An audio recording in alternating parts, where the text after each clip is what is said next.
Hey friends, എന്തെല്ലാണ് Saturday ആയിട്ട് നമ്മൾ രാവിലെ തന്നെ ബ്രേക്ക്ഫാസ്റ്റ് കഴിക്കാൻ വേണ്ടിയിട്ട് പിന്നെ ഇവിടെ അടുത്തൊരു വെജ് ഹോട്ടലുണ്ട്, അവിടേക്ക് പോകാമെന്ന് വെച്ചാൽ നമ്മൾ അധികം പോക്കുണ്ട് കേട്ടോ. അവിടെ നല്ല ബ്രേക്ക്ഫാസ്റ്റാണ്, നല്ല അടിപൊളി പൂരിയൊക്കെ കിട്ടും. അപ്പോൾ അത് വാങ്ങാൻ അവിടെ പോയിട്ട് ഫുഡ് കഴിക്കാൻ വേണ്ടിയിട്ട് നമ്മളിങ്ങനെ രാവിലെ തന്നെ വിട്ട്. രാവിലെ എന്ന് വെച്ചാൽ 9:30 കഴിഞ്ഞിരുന്നു. എൻ്റെ അമ്മോ എന്തൊരു ചൂടാണ് മക്കളെ, ഭയങ്കര ചൂടാണ്. പുറത്ത് ഇറങ്ങിയാൽ നമ്മളെ കാര്യത്തിലൊരു തീരുമാനമാവും ഈ ടൈമൊക്കെ ഇറങ്ങിയിട്ടുണ്ടെങ്കിൽ. എന്നിട്ട് ഇവിടുന്ന് ആ ഒരു ഓപ്പോസിറ്റ് സൈഡാണ് നമ്മളെ വെജ് ഹോട്ടൽ വരുന്നത്. എന്നിട്ട് ഇവിടുന്ന് അത്രയേ ഉള്ളൂ ദൂരം, കുറച്ച് മാത്രം. എന്തായാലും നമ്മൾ ബൈക്കിൽ തന്നെയാണ് പോകുക, നടന്നിട്ടൊന്നും പോയാൽ റെഡി ആവില്ല. ഇതാ ഈ കാണുന്നതാണ് ഹോട്ടൽ ആലയ.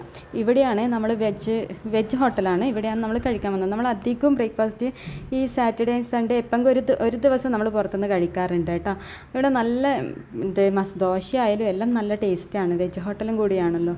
എന്നിട്ട് നമ്മളിങ്ങനെ ഇരിക്കുന്നു. ഇവിടെ ഓപ്പോസിറ്റ് എല്ലാം സ്കൂളും പിന്നെ ഫ്ലാറ്റും, ഈ ഒരു ഏരിയ മൊത്തം കൂടുതലും ഫ്ലാറ്റ്സാണ് കേട്ടോ.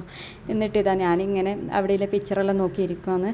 അപ്പോഴാണ് പറഞ്ഞത് പൂരി ഇല്ലയെന്ന്. പൂരി ഇല്ല, വേറെ ഹോട്ടലിൽ പോകാൻ മടിയായിട്ട് അവിടെ നിന്ന് തന്നെ ഞാൻ മസാല ദോശ വാങ്ങി, ചേട്ടൻ പ്ലെയിൻ ദോശ വാങ്ങി. മസാല ദോശ നല്ല ടേസ്റ്റ് ഉണ്ടായിരുന്നു, എനിക്ക് ഭയങ്കരമായിട്ട് ഇഷ്ടപ്പെട്ടിന്. കുറേയായി മസാല ദോശ കഴിക്കുന്നുണ്ടെങ്കിൽ മസാല ദോശ കഴിച്ചിട്ട് കുറേയായി. അപ്പോൾ അത് ഞാൻ നന്നായിട്ട് തന്നെ കഴിച്ചു, ഏട്ടന് വലിയ ഇഷ്ടപ്പെട്ടിട്ടില്ല എന്നെല്ലാം പറയുന്നുണ്ടായിരുന്നു. എന്നാലും പൂരി ആഗ്രഹിച്ച് പോയിട്ട് പൂരി കിട്ടാത്തതിൻ്റെ ഒരു സങ്കടം ഉണ്ടായിരുന്നു. എന്നാലും സാറില്ല, മസാല ദോശ വെച്ച് നമുക്കിന്ന് അഡ്ജസ്റ്റ് ആക്കാം, വേറെ വഴിയില്ലല്ലോ. എന്നിട്ട് ഞാനങ്ങനെ മസാല ദോശ കഴിക്കാമെന്ന്. എനിക്കപ്പം നാട്ടിലെ മസാല ദോശയെല്ലാം ഓർമ്മ വന്നു. ഗൈസ്, നാട്ടിലെ ഭക്ഷണം മിസ് ചെയ്യുന്നു. അങ്ങനെ ഇതാ നല്ല ചായയും വാങ്ങിയിട്ടുണ്ട്. ഇവിടുത്തെ ചായയിൽ എനിക്കിഷ്ടമാണ്, പ്രത്യേകിച്ച് ഇവരായി സെർവ് ചെയ്യുന്ന രീതിയും അവർ ചെറിയ കോപ്പയിലൊക്കെ വെച്ചിട്ട്.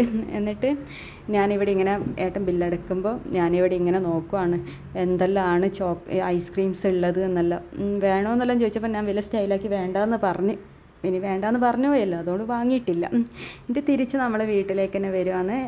വന്നിട്ട് വേണം ഏട്ടനും മത്സ്യം വാങ്ങാൻ വേണ്ടിയിട്ട് മാർക്കറ്റിൽ പോകണം. മാർക്കറ്റിൽ പോയി വരുമ്പോഴത്തേക്ക് ഒരു ടൈമാവും, കാരണം അത് വാങ്ങി അത് ക്ലീൻ ചെയ്യാൻ കൊടുത്തിട്ടാണല്ലോ നമ്മളിങ്ങോട്ടേക്ക് കൊണ്ടുവരുന്നത്.